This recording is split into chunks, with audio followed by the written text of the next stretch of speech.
This is Anshuman sir, your physics teacher, and today we start new chapter, that is chapter number 4, that is magnetic effect of electric current.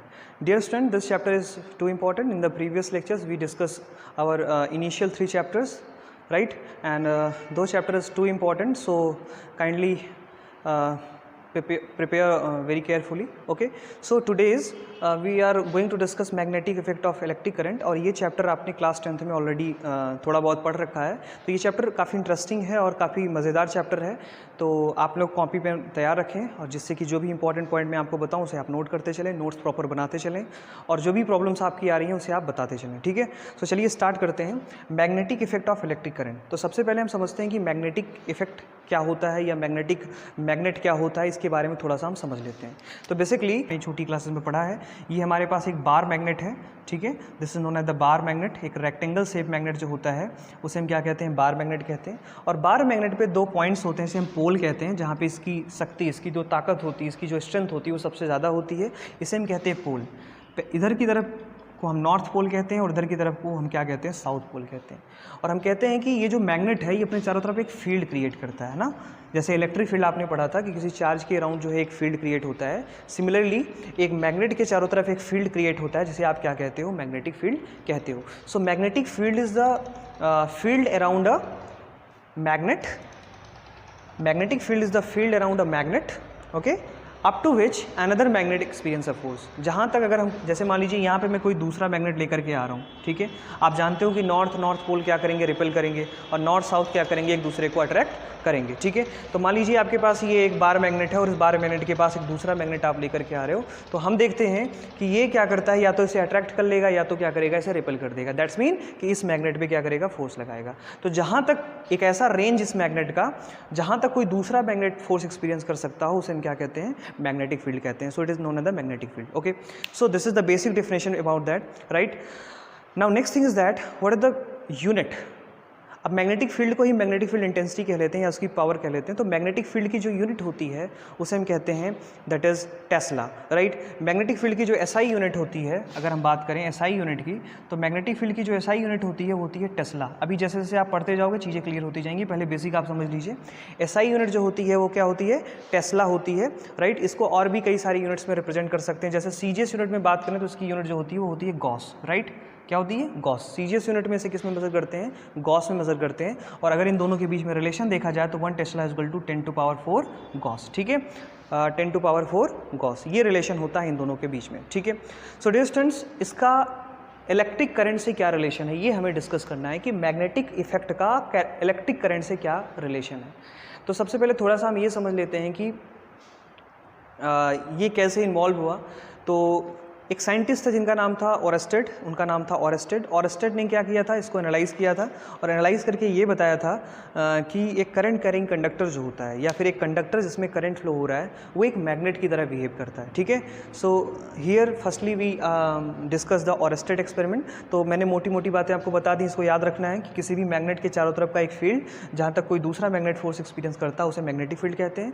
Magnetic field की unit होती है Tesla, CGS unit होती है Gauss, और इन दोनों के बीच में जो रिलेशन होता है 1 tesla is equal to 10 to power 4 gauss, ठीक है। This is the relation between them. Okay, now come on the point that is the Oersted experiment, ठीक है। यहीं से हम शुरुआत करते हैं इस चैप्टर की, ठीक है।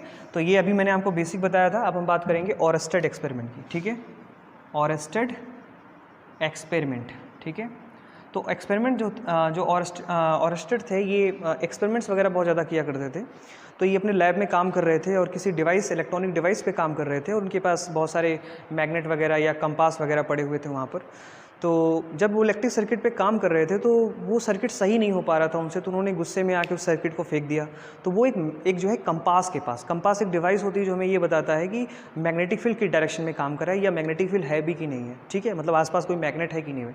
तो जब वो डिवाइस जो है उस कंपास के पास, मैग्नेटिक कंपास के पास जाकर के गिरा तो उसमें डिफ्लेक्शन होने लगा, ठीक है। बाद में जब ओरेस्टेड ने इस चीज़ को ऑब्जर्व किया, उन्होंने देखा कि वाकई में उस इलेक्ट्रॉनिक सर्किट के पास में वो रखा हुआ कंपास क्या कर रहा, उसकी निडल हिल रही थी, वो डिफ्लेक्ट हो रही थी। इसका सीधा सा मतलब ये था कि एक मैग्नेट पे, क्योंकि कंपास भी बेसिकली एक स्मॉल मैग्नेट होता है, तो एक मैग्नेट पे कोई दूसरा मैग्नेट ही फोर्स लगा सकता है। तो उन्होंने बार बार इस एक्सपेरिमेंट को दोहराया और उन्होंने एक रिजल्ट निकाला कि अगर आपके पास कोई करंट कैरिंग कंडक्टर है और उसमें करंट फ्लो हो रही है और उसके पास कोई आप कंपास लेकर के आए या एक दूसरा मैग्नेट लेकर के आए, तो वो फोर्स एक्सपीरियंस करेगा। मतलब कि एक करंट कैरिंग कंडक्टर एक जो है एक स्मॉल मैग्नेट की तरह काम करता है, ठीक है। और ये कैसे काम करता है इसकी बात हम देखते हैं। तो देखिए इसमें इन्होंने, और ये ओरस्टेड एक्सपेरिमेंट जो था वो 1820 में आया था बेटा, ठीक है, इस बात को याद रखना है। 1820 आई मीन कि 19th सेंचुरी में जो है इसकी डिस्कवरी हुई थी, 19th सेंचुरी के इनिशियली एज में, ठीक है। तो ओरस्टेड एक्सपेरिमेंट क्या था, समझिए इस चीज़ को। तो समझने के लिए हम कुछ सर्किट ड्रॉ कर लेते हैं, फिर उसको समझते हैं, ठीक है। देखिए ये हमारे पास एक जो है सर्किट हम बनाते हैं। यहाँ पे एक बैटरी ले लेते हैं सोर्स, ठीक है, यहाँ पे एक स्विच लगा दिया हमने, ठीक है, और यहाँ पर एक कंडक्टर ले लिया। ये हमारे पास एक कंडक्टर है और इसमें ए और बी, ठीक है, ए और बी एक कंडक्टर है, ध्यान से समझिएगा। ये प्लस टर्मिनल है, ये माइनस टर्मिनल। करंट को ऐसे जाना चाहिए क्योंकि अभी स्विच हमने ऑफ किया है, इसलिए करंट इसमें फ्लो नहीं होगी। यहाँ पर एक हमने कंपास रख रखा है, ठीक है। नॉर्मली कंपास का जो साइड है कुछ इस तरह से समझिए, राइट, ये वाला कलर्ड है तो ये नॉर्थ होगा और ये साउथ होगा, कुछ इस तरह से अरेंज है, राइट। अब क्या होता है कि जैसे ही ये नॉर्मल कंडीशन है इसकी, अभी हमने स्विच को ऑफ रखा है, जैसे ही हम स्विच को ऑन करते हैं, ठीक है, तो हम देखते हैं कि इसमें डिफ्लेक्शन हो जाता है। अभी जो निडल ऐसे ऐसे अलेंस थी, अभी ये ऐसे हो जाती है, ठीक है, मतलब कि अब ये डिफ्लेक्शन कुछ इस तरह से हो जाता है, ठीक है, इस तरह से कुछ क्या हो जाता है, डिफ्लेक्शन हो जाता है। बात समझ में आ रही है। तो अगर डिफ्लेक्शन हो रहा है इसमें, इसका क्या मतलब है कि जो ये कंडक्टर ए बी है ये क्या कर रहा है, एक मैग्नेट की तरह बिहेव कर रहा है, ठीक है। और ओरस्टेड ने इसी जो है एक्सपेरिमेंट को बार बार दोहराया और एक कंक्लूजन निकाला कि जो करंट कैरिंग कंडक्टर होता है it is behave like a small magnet, right. और ये मैग्नेट जो है वो आपके अकॉर्डिंग जैसा जितना आप उसमें करंट फ्लो कराओगे उसके ऊपर ये डिपेंड करता है। उसकी बात हम आगे करेंगे बायो-सैवर्ट लॉ में, और भी बहुत सारी चीज़ें इसमें बात करने वाले हैं हम, ठीक है। तो ये जो है एक बहुत ही बेसिक सा टर्म आया, ठीक है। तो ओरस्टेड एक्सपेरिमेंट आई होप आपके समझ में आ गया होगा। अब इसमें एक बेसिक सा डिफरेंस समझ में आता है कि what is the difference between magnetic field and electric field. तो मैग्नेटिक फील्ड और इलेक्ट्रिक फील्ड में क्या डिफरेंस है इसको हम थोड़ा सा डिस्कस करेंगे, ठीक है। तो देखिए हम एक तरफ लिख लेते हैं मैग्नेटिक फील्ड, ठीक है, और दूसरी तरफ हम लिख लेते हैं इलेक्ट्रिक फील्ड, ठीक है। तो देखो बेटा इलेक्ट्रिक फील्ड जो है वो आपको प्रॉपर नोट्स मिल जाएगा, उसमें सारी चीज़ें आपको मिलेंगी। मैं यहाँ पे आपको समझा रहा हूँ बस, तो ध्यान से समझिए इस बात को। इलेक्ट्रिक फील्ड जो होता है वो स्टैटिक चार्ज की वजह से भी हो सकता है, ठीक है। अगर एक चार्ज रुका हुआ है तो बस उसकी वजह से केवल इलेक्ट्रिक फील्ड होगा। लेकिन अगर वही चार्ज को हम पोटेंशियल डिफरेंस प्रोवाइड कर दें तो वो मोमेंट में आ जाएगा। अगर वो मोमेंट में आएगा तो उसके साथ इलेक्ट्रिक फील्ड भी एसोसिएट होगा और मैग्नेटिक फील्ड भी एसोसिएट होगा, ठीक है। So a moving charge have both tendency, right, electric field as well as magnetic field, ठीक है। तो ये दोनों चीज़ें जो हैं होती हैं मूविंग चार्ज के पास। तो हम ये कह सकते हैं कि मैग्नेटिक फील्ड सिर्फ वहाँ पर होगा जहाँ पर चार्ज मूवमेंट करेगा, ठीक है, जहाँ पे चार्ज क्या करेगा, मूव करेगा, ठीक है। ये चीज़ थोड़ा सा आप समझते रहिए। इलेक्ट्रिक फील्ड केवल जो है एक स्टैटिक चार्ज की वजह से जनरेट होता है। अगर केवल स्टैटिक चार्ज है तो उसकी वजह से केवल इलेक्ट्रिक फील्ड होगा, मैग्नेटिक फील्ड नहीं होगा, ठीक है। तो आई होप ये दोनों अंतर समझ में आया होगा। अभी मैंने आपको बताया कि मैग्नेटिक फील्ड को हम टेस्ला में मेज़र करते हैं और जबकि हम जो है इलेक्ट्रिक फील्ड को किस में मेज़र करते हैं, न्यूटन पर कूलम में मेज़र करते हैं, ठीक है। कॉन्सेप्ट दोनों का एक ही है कि किसी भी चार्ज के क्रॉस जो स्पेस होता है जहाँ तक दूसरा चार्ज फोर्स एक्सपीरियंस करेगा उसे इलेक्ट्रिक फील्ड कहोगे आप। और मैग्नेटिक फील्ड में क्या होता है, किसी मैग्नेट के चारों तरफ का वो एरिया जहाँ तक कोई दूसरा मैग्नेट फोर्स एक्सपीरियंस करेगा उसे आप क्या कहेंगे, मैग्नेटिक फील्ड कहेंगे। मैग्नेटिक फील्ड को हम कैपिटल बी से रिप्रेजेंट करते हैं और इलेक्ट्रिक फील्ड को हम कैपिटल ई से रिप्रेजेंट करते हैं। तो ये एक बेसिक इन्फॉर्मेशन है कि क्या डिफरेंस होता है मैग्नेटिक फील्ड और इलेक्ट्रिक फील्ड में। और ये मैग्नेटिक और इलेक्ट्रिक फील्ड जो है बहुत ही इंपॉर्टेंट रोल प्ले करते हैं। आगे के चैप्टर्स जो आप पढ़ेंगे इनमें आपका इसका इंपॉर्टेंस आपके समझ में आएगा कि जितनी भी इलेक्ट्रोमैग्नेटिक वेव्स होती हैं उनमें आप जो भी कम्युनिकेशन यूज़ करते हैं, जो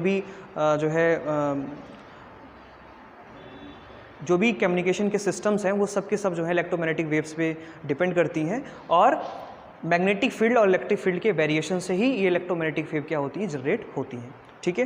तो डियर स्टूडेंट, आज के लेक्चर में हमने ये डिस्कस किया कि मैग्नेटिक फील्ड क्या होता है, और हमने ये भी डिस्कस किया कि यूनिट क्या होती है मैग्नेटिक फील्ड की, मैग्नेटिक फील्ड का मीन क्या होता है, और हमने ये भी डिस्कस किया कि मैग्नेटिक फील्ड और इलेक्ट्रिक फील्ड का बेसिक डिफरेंस क्या है। और हमने ये डिस्कस किया कि कोई भी करंट कैरिंग कंडक्टर किस तरह से मैग्नेटिक फील्ड को प्रोड्यूस करता है, और ओरस्टेड ने किस तरह से जो है 1820 में इस एक्सपेरिमेंट को परफॉर्म किया और ये बताया कि कोई भी करंट कैरिंग कंडक्टर जो है एक मैग्नेट की तरह बिहेव करेगा।